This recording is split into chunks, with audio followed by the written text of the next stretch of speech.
gabadh reer Geesa ay Australia waxa wada deganay gabadh reer Muqdisho marka jaar bay ahaayeen oo saaxiibna way ahaayeen markaasay maalintii dambe gabadhii reer Geesa wareegtay gabadhii reer Muqdisho ay tiri abaay wallahi bahal dooli khaati ka joogabay nimba marka xaafadda la degan dooli lagu naanayso oo xaasi caruur loo xaafadda degan gabadhana ma way maqalba in jiirka dooli la yiraahdo markaasay tiinaaheeda yaa dadku ku maqlinay oo muxuu kugu sameysay wallahi abaay gurigayga khaati uga jooga meel aan ka galaan laa hadda sumbaan u soo galay bay taasay salaamaad naaheeda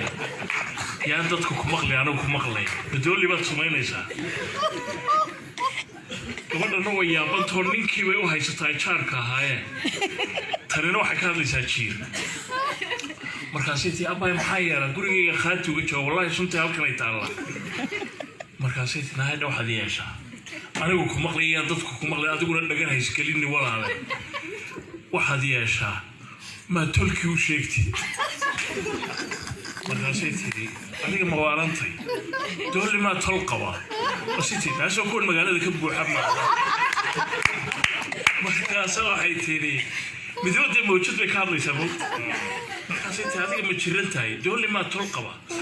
markaasay na tolkii hadaan doonaynin walaalaana tala ku hayee ilaahay baa kugu dhaariyo sunta ka daayo maad xaaskiisa u sheegtay hatta baad ka sii dartay